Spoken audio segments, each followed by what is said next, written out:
My sister broke the one rule I had and almost killed my family, then showed up at dinner with a glass of wine. When I asked why she wouldn't stop, she said, "He's still breathing, isn't he?" That was 10 months ago. Today, she was screaming my name through the Ring camera, begging me to stop. My sister Lily and I have always had an okay at best relationship. We never talked much, but we never fought either. We didn't share clothes, talk about boys, or do anything like that. Whenever it was just the two of us, the air was filled with awkward silence, which neither of us cared enough to break. But that all changed when she turned 21. The second she took her first sip of beer, everything shifted. She went from drinking monthly, to weekly, to daily. It was crushing to see her delve deeper and deeper into alcohol. What was even worse was when she tried to drag me down with her. I never liked alcohol and wanted to stay away from it, but she bullied and coerced me into it. On her 22nd birthday, she gave me a bottle of water that was actually straight vodka.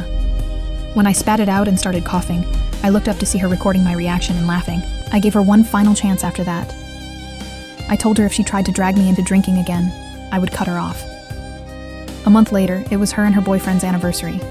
They invited me out with them, and Lily promised not to ask me to drink with her. Of course, she lied. Throughout the night, she kept giving me extremely diluted drinks that I didn't even realize had alcohol in them. Some vodka, whiskey, even rum. I remember feeling a light buzz after my third drink, and the world started spinning. This was the first time I was intoxicated. I clung to her, asking what was wrong with me, but she just laughed. Because she was tipsy herself, she admitted what she had done. I don't remember the specifics. All I recall is being enraged. I called a cab on the spot, and once home, I sent her a voice note telling her I never wanted to see her again. What's even more insane is that she called me a week later, blaming me for ruining her party because everyone looked at her like she was a monster after finding out why I left. I didn't respond, just hung up. Life went on without her. I soon met the love of my life, Ethan. We got engaged, got married, and Lily wasn't invited. She never even attempted to reach out. But then, coincidentally, when I was pregnant, she sent me a message. She said she saw my Facebook post about having a baby with Ethan on one of her friends' accounts, and it made her realize nothing is more important than family. She apologized and begged for another chance. I was very reluctant, but eventually agreed. We met up for coffee at a little brunch spot.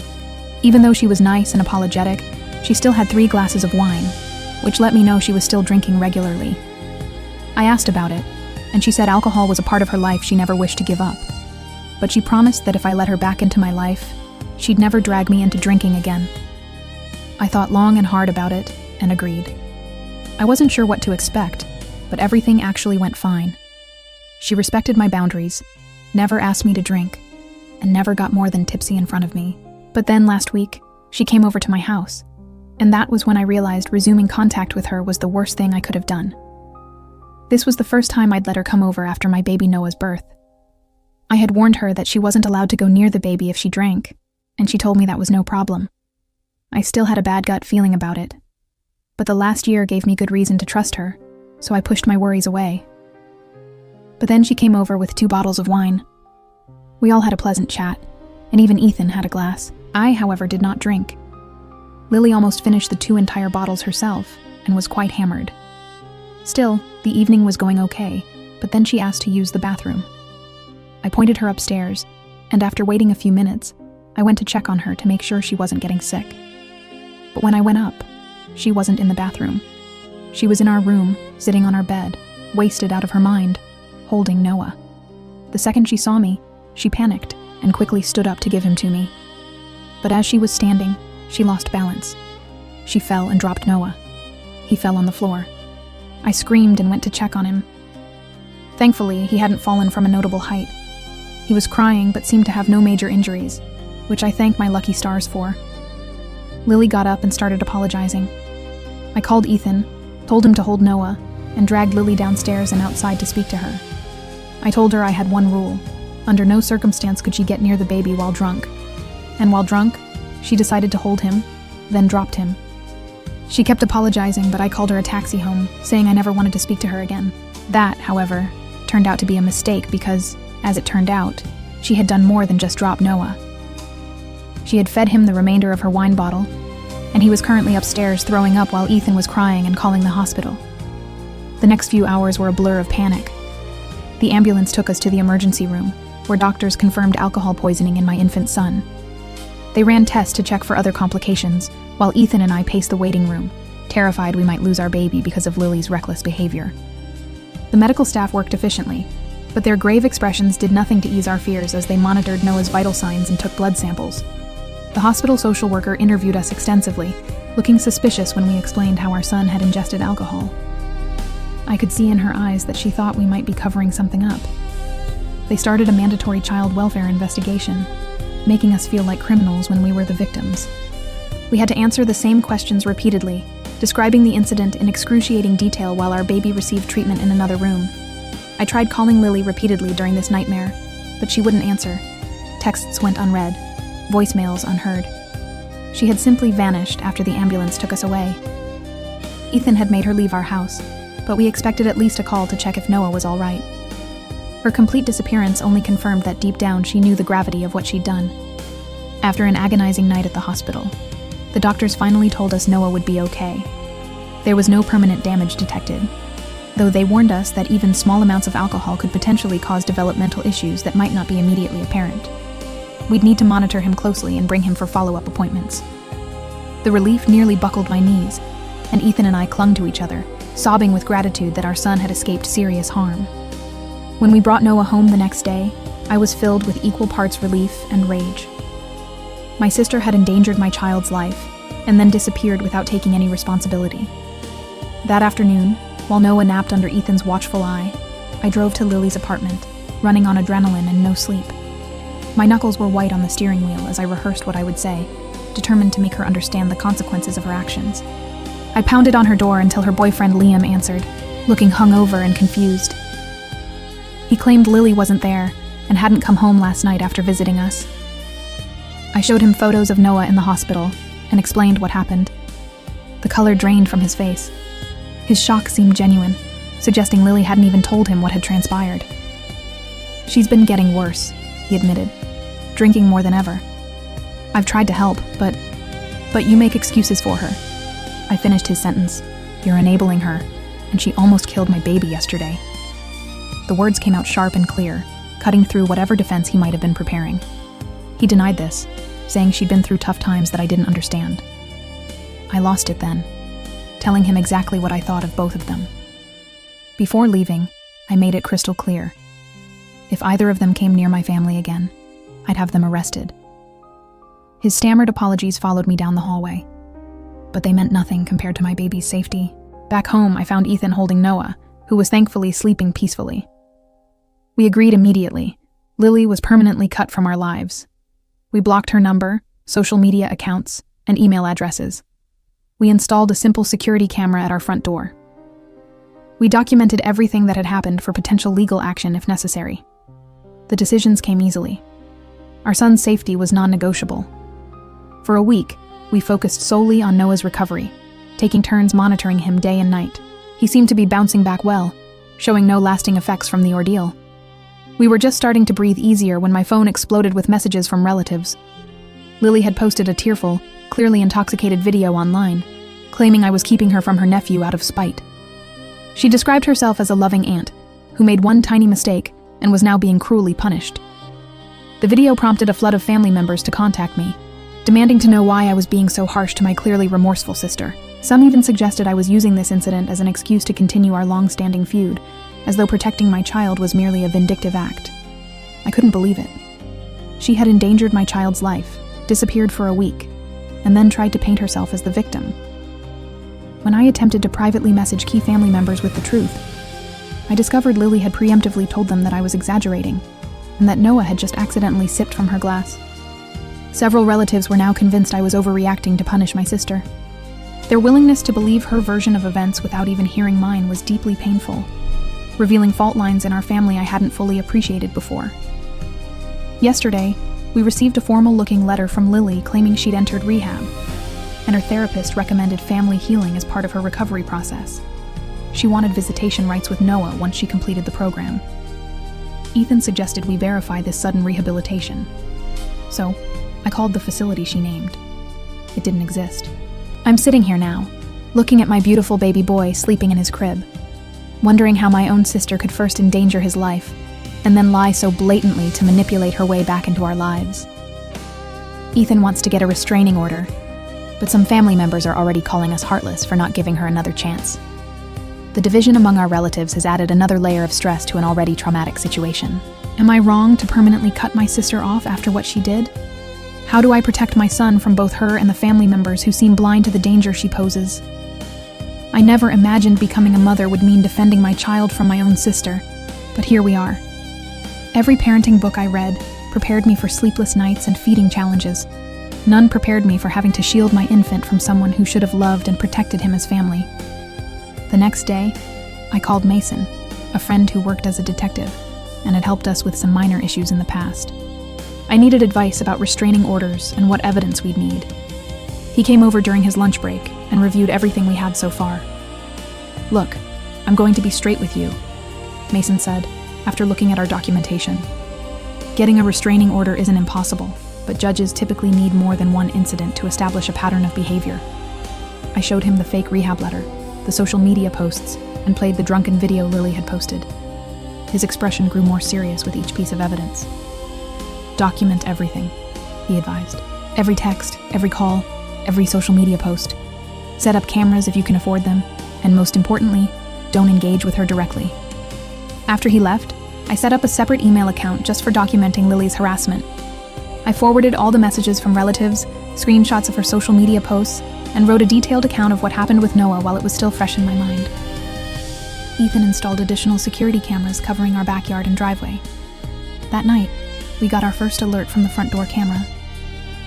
I checked the footage, expecting a package delivery or something innocent. Instead, I saw Lily stumbling up our walkway at 11:30 p.m., clearly intoxicated, with a bouquet of flowers and a teddy bear. She rang the doorbell repeatedly, then sat on our porch for nearly 20 minutes before leaving the items with a note. Ethan went out to retrieve them when she was gone. The note read, "I'm so sorry for the misunderstanding. Please let me see my nephew. He needs his auntie in his life. Love, Lily." The flowers reeked of cigarette smoke and alcohol, like she'd brought them straight from a bar. I added this incident to our documentation file and threw everything in the trash. The fact that she'd come to our home drunk just proved she hadn't changed at all. The next morning, I called our pediatrician to warn them that Lily might try to access Noah's medical records. They added a note to his file requiring additional verification for any information requests. Later that day, I received a call from the pediatrician's office. "Mrs. Mitchell, this is Stacy from Dr. Peterson's office. I wanted to let you know that someone claiming to be your sister called requesting copies of Noah's records." My blood ran cold. Did she say why she wanted them? She said she was helping you gather documentation for a specialist consultation. When we asked for the authorization form you supposedly signed, she hung up. I thanked Stacy for the call and immediately contacted Mason again. He said this strengthened our case, but still wasn't quite enough for an emergency restraining order. He suggested we notify Noah's future daycare about the situation. The following day, Ethan and I visited Little Explorers Daycare, where we'd planned to enroll Noah when I returned to work. As we explained our situation to the manager, Karma, her expression shifted from professional politeness to concern. "Actually," she said hesitantly, "someone matching your sister's description was here yesterday, asking about enrollment procedures. She said she was thinking of registering her nephew and wanted to tour the facility. The realization that Lily was tracking our movements so closely made me physically ill." We showed Karma a photo of Lily, and she confirmed it was the same person. We immediately decided against using that daycare and began researching home-based nanny options instead. That weekend, my mother called to invite us to Sunday dinner. "Dad and I miss you all so much," she said. "We promise Lily won't be there. We just want to see our grandson and talk through everything calmly." After discussing it with Ethan, we cautiously agreed. This would be the first time my parents had seen Noah since the incident, and despite everything, I didn't want to deprive them of a relationship with their grandson if Lily truly wouldn't be present. We arrived at my parents' house around 4 p.m. Mom greeted us with teary hugs, cooing over Noah, who was awake and alert in his carrier. Dad gave Ethan a firm handshake and kissed my cheek. Everything seemed normal as we settled in the living room, Noah on a blanket for tummy time while Mom brought out coffee and cookies. Then I heard it. The unmistakable sound of Lily's laugh coming from the kitchen. My whole body tensed. "Who else is here?" I asked, though I already knew the answer. Before Mom could respond, Lily walked in from the kitchen, holding a glass of wine. "Surprise," she said with a smile that didn't reach her eyes. "I thought we could finally talk things out." I didn't say a word. I simply picked up Noah, grabbed the diaper bag, and walked straight to the door. I heard Ethan behind me saying something to my parents about trust being broken, but I was already strapping Noah into his car seat, my hands shaking with anger and betrayal. I drove home alone while Ethan stayed behind to confront my parents about their deception. When he returned an hour later, his expression was grim. "They admitted they set up the whole thing," he said, pacing our living room. "They thought if they could just get us all in the same room, we'd talk it out and everything would be fixed." "Did they say anything else?" "Yeah, and you're not going to like it. Lily's been living with them for the past 3 weeks. Apparently Liam kicked her out after learning what she did to Noah. I felt like I'd been punched in the stomach. My parents had lied to our faces while harboring the person who had endangered their own grandson. The depth of their betrayal was incomprehensible to me. I cried that night for the family I thought I had, while Ethan held me and promised we'd get through this together. The next morning, I sent a simple text to my parents. "We need space from all of you right now. Please respect that." Then I blocked their numbers. Ethan did the same. We needed time to process this betrayal and figure out our next steps without the constant pressure from my family. For a few days, things were quiet. We settled into a routine with Noah, who was thriving despite everything. I focused on enjoying my maternity leave with him, trying to put the Lily situation out of my mind as much as possible. Ethan returned to work, though he called to check in more frequently than before. On Thursday, I decided to venture out to the grocery store with Noah. It was our first trip out together that wasn't a doctor's appointment, and I was feeling confident as a new mom. I put Noah in his carrier, which I placed securely in the shopping cart, and began making my way through the store. I was in the produce section selecting apples when I felt that unmistakable sensation of being watched. I turned to see Lily at the end of the aisle, pretending to examine a display of oranges while clearly tracking my movements. When our eyes met, she quickly looked away, acting as if she hadn't seen me. My heart raced. This couldn't be a coincidence. This was our local store, far from my parents' house where she was staying. She must have followed me here. I abandoned my half-filled cart and headed straight for the exit, clutching Noah's carrier tightly. In the parking lot, I scanned for Lily but didn't see her. I quickly secured Noah in the car and drove home, checking my rearview mirror constantly. Once home, I had a full-blown panic attack, my first ever. I couldn't catch my breath, my heart was racing, and I was convinced Lily was going to appear at any moment. I called Ethan at work, barely able to speak coherently. He came home immediately to find me still shaking, Noah thankfully napping peacefully in his bassinet. "We need legal help," Ethan said once I'd calmed down. "This is stalking." The next day, we consulted with Mason again, who agreed we needed to pursue a restraining order more aggressively. He reviewed our documentation and explained our options. For a restraining order, we typically need evidence of threats or harassment, he explained. Following you in a grocery store is concerning, but difficult to prove as intentional harassment. Courts generally want to see a pattern of behavior that would make a reasonable person fear for their safety. "So there's nothing we can do?" Ethan asked, frustration evident in his voice. "I didn't say that," Mason replied. "Start documenting everything. Times, dates, locations. Set up more cameras. If she keeps showing up where you are, that builds our case. And don't respond to any contact attempts. That can be used against you to argue the contact was welcome." We left Mason's office with a plan. We would document meticulously, avoid all contact, and build our case. It wasn't the immediate solution we wanted, but it was something. Over the next week, Lily escalated her attempts to contact us.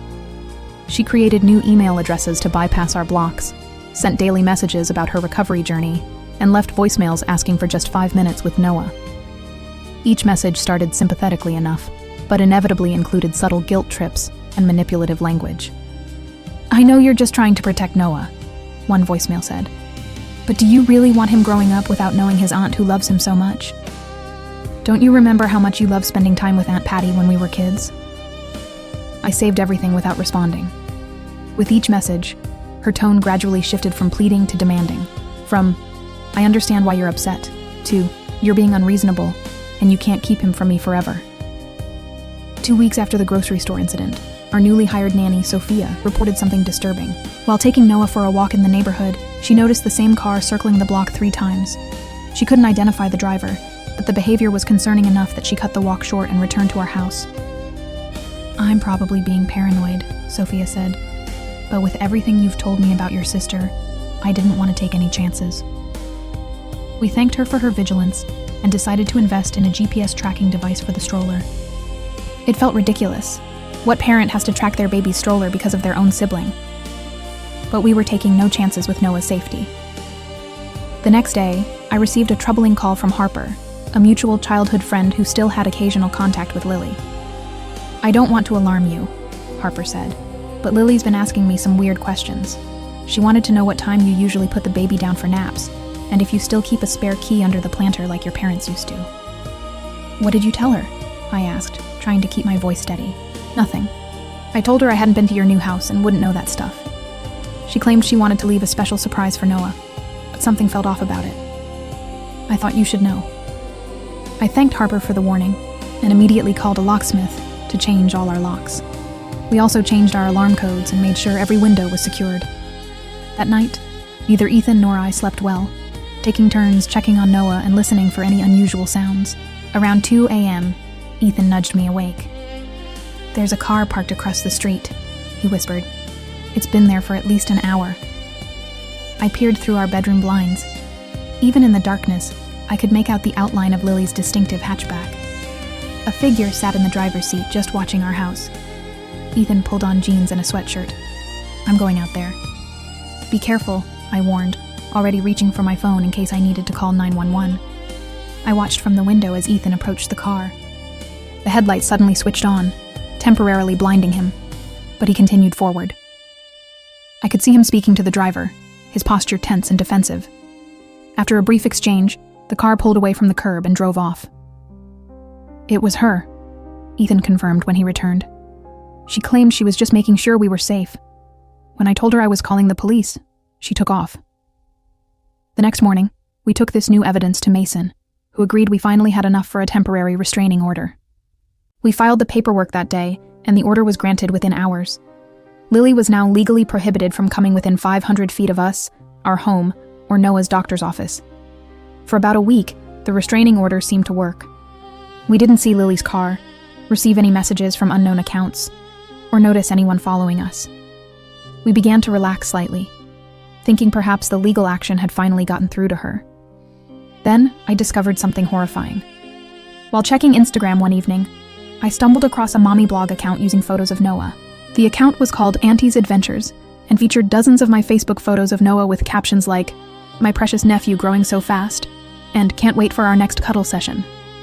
I dug deeper and found 3 more fake accounts across different platforms, all using stolen photos of my son and pretending to have a relationship with him.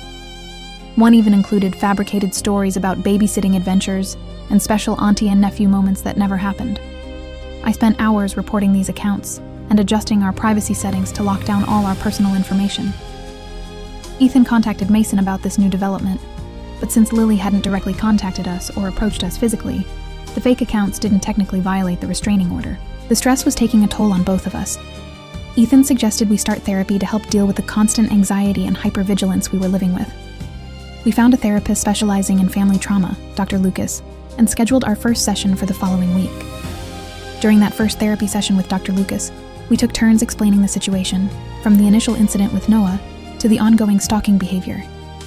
Dr. Lucas was validating and supportive, helping us understand that our reactions were normal given the circumstances. Halfway through the session, Ethan's phone rang. He apologized and moved to silence it, but then saw it was our neighbor calling. He answered, listened for a moment, then his face went pale. "We need to go," he said, already standing. "Someone broke into our house." We rushed home to find 2 police officers in our driveway. Our neighbor had called 911 after noticing our side door standing open. The officers had cleared the house and found no one inside, but invited us to check if anything was missing. Everything in the living room and kitchen appeared untouched. Our electronics, jewelry, and other valuables were all in place. But when we reached Noah's nursery, I stopped dead in my tracks. On the changing table sat a large gift basket wrapped in cellophane with a pink bow. Inside were baby clothes, toys, and a card signed, "With love from Auntie Lily." But something was wrong. I approached the basket cautiously and detected a strong smell of wine.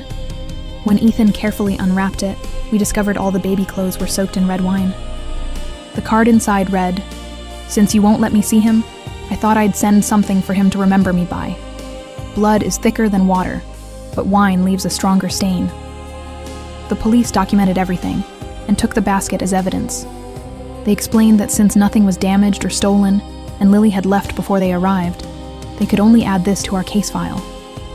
The officer suggested we consider installing more security cameras and perhaps getting a dog as an additional deterrent. After they left, Ethan and I sat on the couch in stunned silence.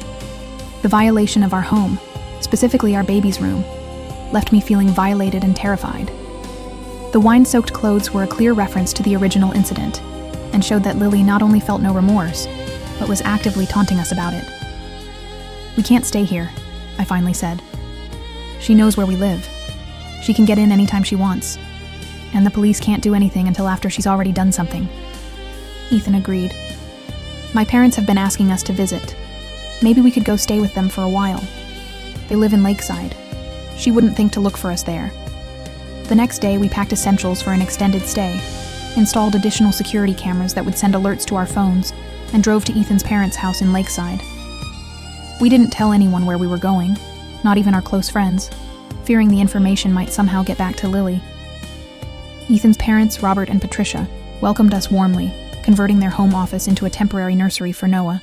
They were horrified by our situation and promised to help however they could. Their house was in a quiet, gated community with good security, which gave us some peace of mind. For the first 3 days at his parents' house, I finally relaxed enough to sleep through the night. Being away from our home and the constant fear of Lily appearing gave me space to breathe. Noah seemed to sense the change in atmosphere too. He was smiling more and fussing less. On the 4th day, my phone chimed with a text from an unknown number. "Nice place. The garden looks peaceful." My blood ran cold. I showed Ethan the message, and he immediately went outside to scan the neighborhood. There was no sign of Lily, but the message was clear. She had somehow found us again. Robert, Ethan's father, was a retired security specialist who had worked for various corporations. When we showed him the text, he immediately went into professional mode, helping us secure the house further and coaching us on safety protocols. "No established routines," he advised. "Vary your schedules, the times you come and go, different routes if you drive anywhere, and absolutely no social media updates, not even private ones." We followed his advice religiously, but Lily still managed to extend her reach. She somehow obtained Robert and Patricia's phone numbers and began calling them with elaborate stories about me keeping her from her only nephew. When that didn't work, she moved on to Ethan's extended family, forcing us to have uncomfortable conversations with aunts, uncles, and cousins, explaining why a woman they'd never met was contacting them about our baby. Meanwhile, the court date for our permanent restraining order was approaching. We gathered all our evidence: the hospital records, police reports, photographs of the wine-soaked baby clothes, records of the fake social media accounts, and statements from witnesses like Harper and Sophia. Mason was confident we had a strong case. The day before the hearing, we received notice that Lily had hired her own attorney, a surprisingly high-profile lawyer known for aggressive tactics. How she afforded him, I had no idea, but his involvement raised the stakes significantly. In court, I presented our case as calmly and factually as I could, despite my nerves. I detailed how Lily had endangered Noah by giving him alcohol, her subsequent stalking behavior, the break-in, and the ongoing harassment. Our documentation was thorough and well-organized, thanks to my obsessive record-keeping over the past weeks. Then Lily's lawyer stood up. He portrayed her as a struggling alcoholic who had made one terrible mistake and was being unfairly punished while trying to recover. He claimed I had a history of exaggerating Lily's behavior due to childhood jealousy, and that I was using this incident to permanently cut her off from family connections she desperately needed for her recovery. "My client has enrolled in rehabilitation, Your Honor," he said smoothly. "She acknowledges her grave error in judgment but is actively seeking help. Permanently severing family ties through this order would be detrimental to her recovery and denies the possibility of supervised reconciliation in the future."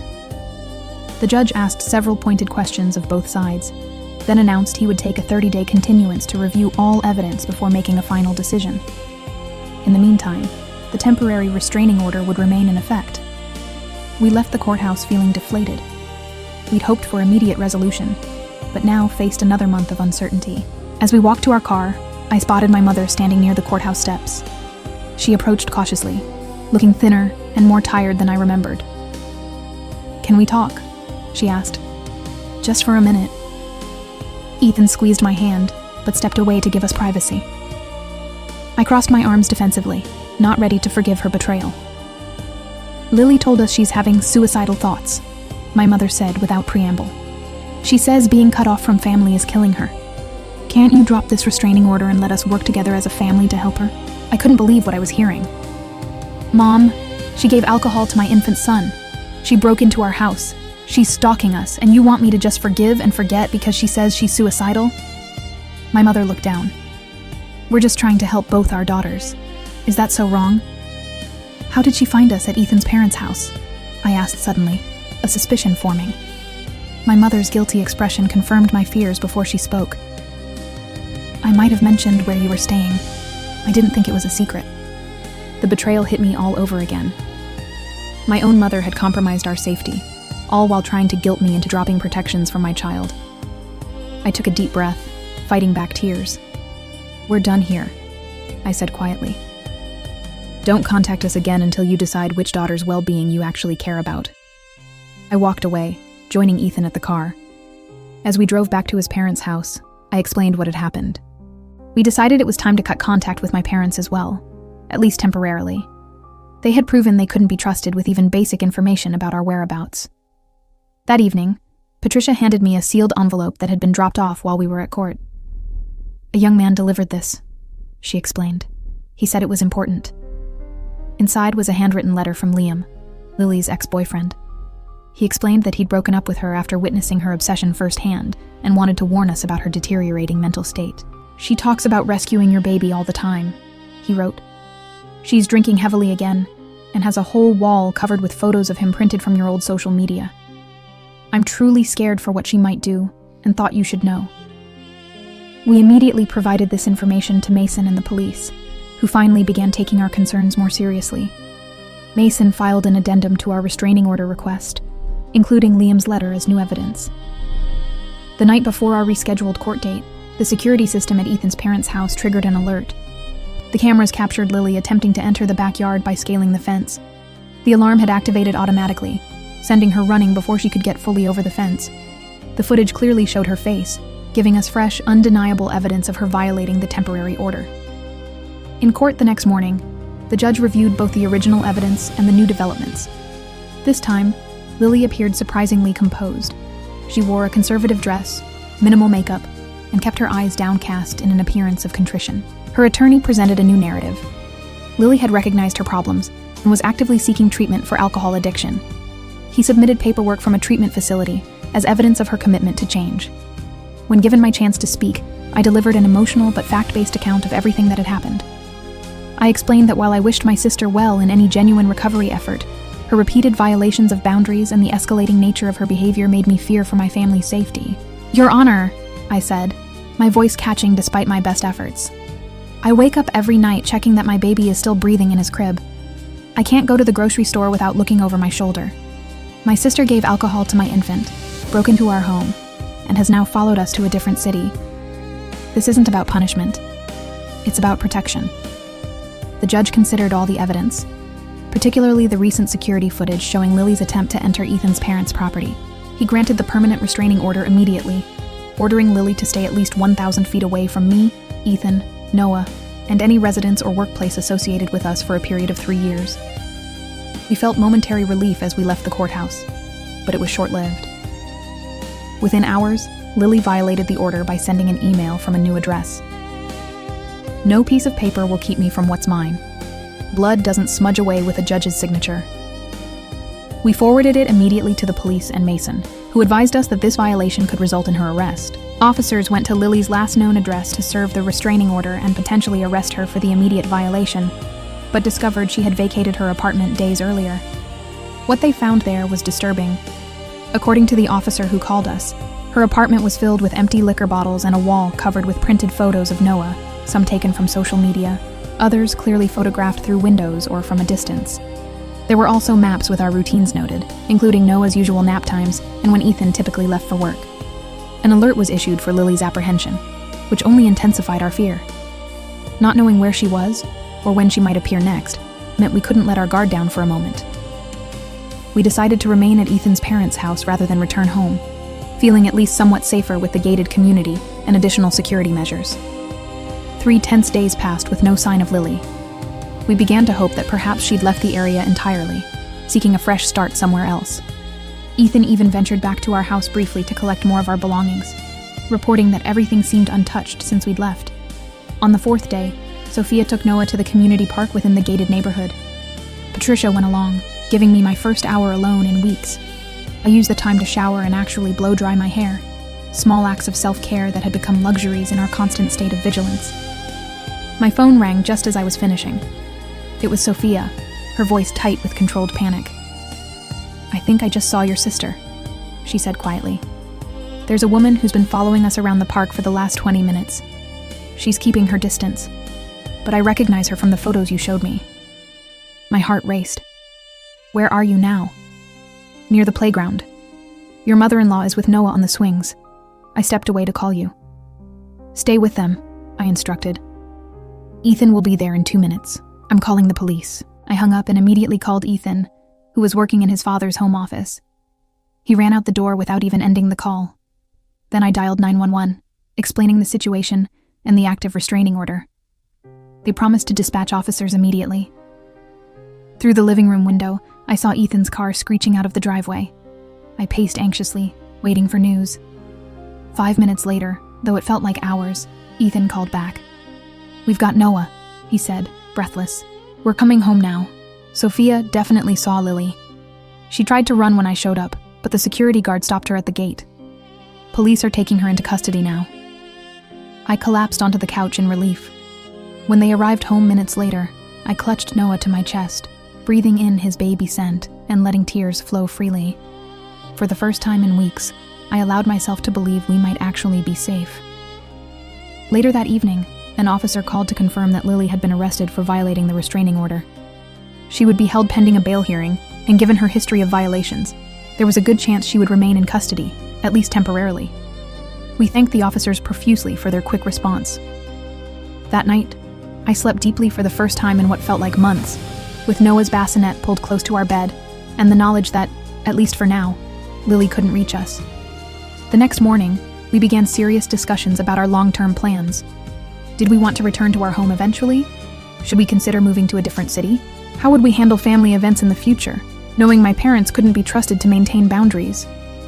We had more questions than answers, but one thing was clear. Our lives had been fundamentally changed by Lily's actions, and we would never again take our family's safety for granted. Whatever came next, whether Lily remained in custody or was released, we would face it together with our son's well-being as our only priority. "Do you think she'll ever understand what she did?" I asked Ethan as we sat on his parents' porch that evening, watching the sunset while Noah napped inside. "I don't know," he answered honestly. "But I do know it's not our job to help her understand. Our job is to protect our son, and that's exactly what we're going to do." I nodded, leaning against his shoulder. The road ahead wouldn't be easy, but for the first time since that horrible day when Lily had given alcohol to our baby, I felt like we might actually find our way through this nightmare. The bail hearing was set for the next morning, and Ethan insisted on attending to make sure the judge understood the severity of the situation. His mom, Patricia, offered to stay with me and Noah, which was a relief since I wasn't mentally ready to face Lily again so soon. When Ethan returned a few hours later, his expression was a mix of relief and concern. "She got bail," he said, dropping onto the couch beside me. "But there are conditions. She has to wear an ankle monitor to track her movements, submit to weekly drug and alcohol testing, and stay at least 1,000 feet from us at all times." "How did she seem?" I asked, bouncing Noah gently on my knee, oddly calm. Her lawyer did most of the talking. She just sat there staring straight ahead. The only time she showed any emotion was when they mentioned the alcohol monitoring. She actually argued with her lawyer about it.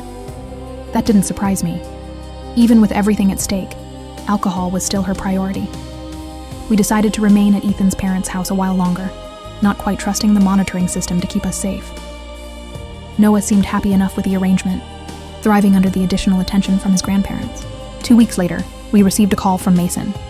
He'd been keeping tabs on Lily's case and had news. They did a full substance abuse evaluation as part of her bail conditions, he explained. The assessment revealed more than just alcoholism. The psychologist found concerning personality disorder traits that might explain her fixation on your son. What does that mean for us? I asked. The court has ordered her to undergo dual treatment, both for alcohol addiction and for her mental health issues. It's actually a good thing. She'll get more comprehensive monitoring than just for the drinking. I felt a strange mix of emotions at this news. On one hand, it was validating to hear professionals confirm what we'd suspected, that Lily's issues went deeper than just alcohol. On the other hand, a diagnosis didn't undo the trauma she'd caused or guarantee she'd actually improve. About a month into Lily's court-mandated treatment, we received a formal letter from her therapist. They were requesting a supervised family session as part of her treatment plan. The letter emphasized that our participation was entirely voluntary and would only occur in a controlled therapeutic environment. Ethan and I discussed it with our own therapist, Dr. Lucas, who we'd continued seeing through video sessions. I'd advise against it at this early stage, he said. Lily needs to show sustained progress in her individual therapy before family involvement would be beneficial. And even then, I'd recommend starting with just you two adults, not including Noah. We sent a polite but firm response, declining the invitation, explaining that we weren't ready for direct contact. To our surprise, the therapist responded with understanding, saying they would continue working with Lily individually and might reach out again in the future if appropriate. Around this time, my parents made another attempt at reconciliation. My father called Ethan's cell phone, knowing I probably wouldn't answer if they tried me directly. "Please, just listen," Dad said when Ethan reluctantly put him on speaker. "Your mother and I have been doing a lot of thinking. We spoke with Lily's doctors too. We understand now that we've been enabling her behavior for years, making excuses instead of holding her accountable." "That's great, but it's a little late," I replied, not bothering to hide the bitterness in my voice. "We know," Mom chimed in, apparently also on the call. "We failed both our daughters. We failed you by not protecting you from her behavior, and we failed her by not getting her help sooner. But she is truly changing this time. The doctors say her progress is remarkable," I sighed, exhausted by the cycle of hope and disappointment. "Even if that's true, protecting Noah comes before anyone's feelings. Yours, hers, or mine." There was silence on the other end. Then my father's voice, softer now. "We understand that. For the first time, I think we really do." I didn't make any promises, but I did agree to let them continue receiving updates about Noah through email and photos. It was a small concession that cost me nothing but might help rebuild some kind of relationship eventually. Still, I made it clear that any information shared with Lily would result in immediate cutting of communication again. 6 months passed with relative calm. According to reports from her treatment facility, Lily was complying with all requirements. She attended therapy sessions, maintained sobriety, verified by testing, and hadn't violated the restraining order or monitoring conditions. We gradually settled into a new normal, eventually returning to our own home after installing a comprehensive security system that would make a bank vault jealous. Then, a formally worded letter arrived, delivered through her therapist as allowed by the court. In it, Lily acknowledged her actions without excuses or manipulation. She expressed remorse for endangering Noah and for the subsequent stalking behavior. She didn't ask for forgiveness or access to Noah, just acknowledged the harm she had caused and her commitment to recovery. I read it several times, analyzing every word for hidden manipulation or guilt trips. Finding none, I showed it to Ethan. "What do you think?" he asked. "I don't know," I admitted. "It seems genuine, but we've been fooled before. I'm not ready to respond, but I won't throw it away either." We decided to acknowledge receipt of the letter through her therapist, but maintained our position that direct contact wasn't currently on the table. The therapist continued sending occasional updates, all indicating significant improvements in both Lily's sobriety and understanding of boundaries. I remained cautious, insisting on concrete evidence of change over an extended period before considering any kind of reconciliation. We agreed to receive updates but refused direct contact until she demonstrated at least 1 year of stability. It was a hard line, but one Ethan fully supported. Some family members called us stubborn, but they hadn't lived through what we had. 14 months after Lily's arrest, her therapist reached out again, proposing a carefully controlled meeting in their office. The idea sent me into an anxiety spiral. Despite all evidence of Lily's progress, the thought of facing her brought back all the fear and trauma. Ethan suggested a compromise. What about a video session first? That way we could disconnect immediately if things went south. It seemed like a reasonable middle ground. We scheduled the session for the following week with her therapist moderating and our therapist, Dr. Lucas, joining to support us. When Lily's face appeared on the screen, I was struck by how different she looked. Her complexion was clearer, her eyes brighter and more focused. The slightly bloated appearance that comes with heavy drinking was gone. She seemed genuinely transformed. "Thank you for agreeing to this," she began. "I know it couldn't have been an easy decision." For the next hour, she spoke candidly about her recovery journey. She acknowledged the harm she'd caused without excuses, taking full responsibility for her actions. She talked about the work she'd done to understand the roots of her alcoholism and her unhealthy fixation on Noah. "I was trying to fill an emptiness inside me," she explained. "When you got pregnant, I convinced myself being an aunt would give me purpose. Then, when you rightfully kept me away after what I did, that obsession just grew." I listened silently, monitoring my own emotional reactions while trying to assess her sincerity. "I hope someday I can be an aunt to Noah in whatever capacity you deem appropriate," she said toward the end of the session. "But I understand that may never happen, and that's a consequence of my actions that I have to accept." That comment triggered my protective instincts. "I appreciate your progress," I said carefully, "but I need to be very clear. Access to my child is not on the table in any foreseeable future. Any relationship we might rebuild would be between us as sisters only." To my surprise, she nodded without argument. "I understand completely. That's a totally reasonable boundary." After several more video sessions over the course of 2 months, we cautiously agreed to an in-person meeting at her therapist's office. When Lily arrived, she was carrying a gift bag. "This is for Noah," she said, holding it out. I immediately stiffened, thinking of the wine-soaked clothes from before. "We discussed no gifts," I reminded her. "You're right. I'm sorry." She set the bag aside without protest. Old habits. I should have respected that boundary. The fact that she accepted this correction without defensiveness was actually more convincing than any apology could have been. Throughout the session, she remained focused on making amends to me and Ethan, rather than trying to establish any connection to Noah. When my parents learned we were having these meetings, they immediately started pressuring us to accelerate the reconciliation process. "It's been almost 2 years, my mother argued during a phone call. "Lily's done everything the courts and doctors have asked. Don't you think it's time to be a family again?" "No," I said firmly. "Rebuilding trust takes years, not months.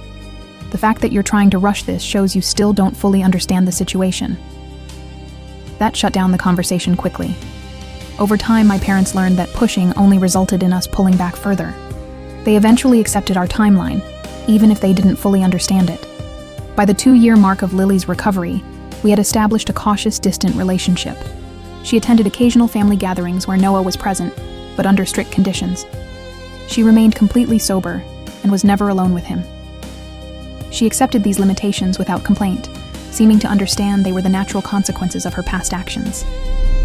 Meanwhile, I continued my own therapy, working through the trauma and hypervigilance that still affected me. I jumped at unexpected noises and still checked the locks multiple times each night. I struggled with anxiety whenever Lily was in the same room as Noah, watching her every movement like a hawk. Dr. Lucas assured me these reactions were normal, given what we'd experienced, and would likely ease with time and continued safety. "You're not obligated to trust someone who has given you reason not to," he reminded me. "Trust is earned, not owed." That perspective helped me navigate the complicated feelings that arose as Lily continued to demonstrate change. I was learning to trust my instincts while allowing for the possibility of measured reconciliation. When Noah turned 4, we held a small birthday party at a local park. Family and a few friends attended, including Lily, who now had nearly 3 years of sobriety. She brought a modest gift that she first showed to me for approval, a picture book about dinosaurs, Noah's current obsession. During the party, I noticed Lily step away from the group, sitting alone on a bench at the edge of the playground. I hesitated, then decided to join her. "Everything okay?" I asked. "Just taking a moment," she said. "These gatherings can still be triggering sometimes, being around people who are drinking." I hadn't even thought about that. Several adults were having beer or wine with the pizza. "Do you need to leave? We'd understand." She shook her head. No, I've got coping strategies now. I wanted to tell you something, actually. Today marks 3 years sober for me. Congratulations, I said, genuinely impressed by the milestone. I don't want to make a big deal about it, she continued. It's not why I mentioned it. I just wanted to thank you. Thank you for what? For maintaining your boundaries.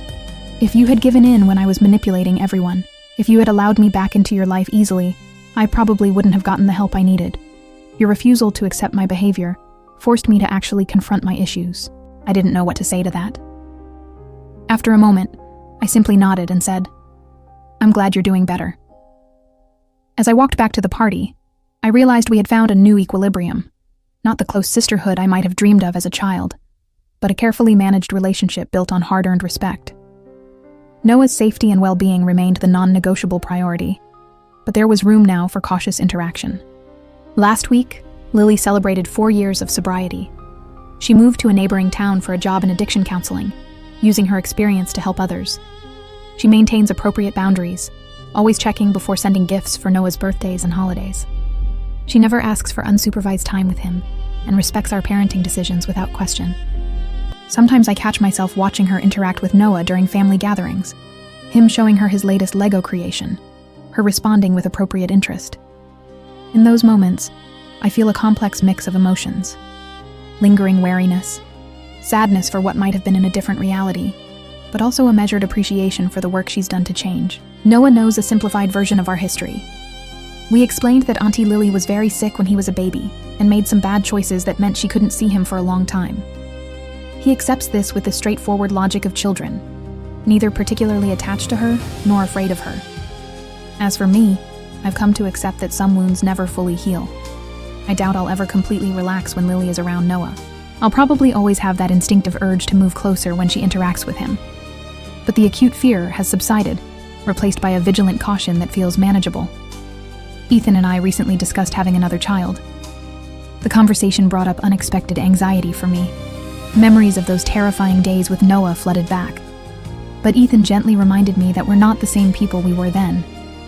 We're stronger, more prepared, with boundaries firmly in place. We can't let fear of what happened in the past stop us from building our future, he said, holding my hand across the kitchen table. He's right, of course. The best revenge against trauma is to not let it control your life forever. We're moving forward cautiously but deliberately, holding our boundaries firm while allowing for the possibility of growth and change. I still have the letter Lily sent from treatment all those years ago. I keep it as a reminder of how far we've all come, but also as evidence should we ever need it again. Trust, once broken, is never quite the same. But life continues, and families evolve. Ours certainly looks different than I ever imagined, shaped by crisis and painful reckonings, but ultimately stronger for having weathered the storm. Sometimes people ask if I've forgiven my sister. That's a complicated question without a simple answer. I've accepted the reality of our relationship as it exists now. I've acknowledged her work toward change, but forgiveness implies forgetting. And as a mother, I can never forget. Instead, I've found something more practical and sustainable. A cautious peace built on clear expectations and demonstrated behavior rather than promises or obligations. That's the thing about real life. It rarely wraps up with neat bows and perfect resolutions. Sometimes the best ending isn't reconciliation, but a clearer understanding of necessary boundaries. Sometimes heroism looks like simply protecting your child day after day from whatever threats may come, even when those threats come from people who should have loved them. If there's one thing I've learned through all this, it's to trust my instincts as a mother. I knew my sister had problems, but I allowed social pressure and family expectations to override my better judgment. Never again. My son's safety will always come first, regardless of who might be offended by the boundaries we set. For those facing similar situations with family members who endanger your children, my advice is simple. You don't owe anyone access to your child. Not parents, not siblings, not anyone. A relationship with your child is a privilege, not a right. And those who violate your trust with something as precious as your child's safety forfeit that privilege, potentially forever. As for my sister, I hope her recovery continues. I hope she finds fulfillment in her work helping others overcome addiction. I hope the growth she's shown is genuine and lasting. But my priority remains unchanged. Protecting my family, maintaining appropriate boundaries, and creating a safe, stable environment for my son to grow up in. That's not a fairy tale ending, but it's a real one. And in the messy, complicated world of family dynamics and addiction, reality is all we have to work with.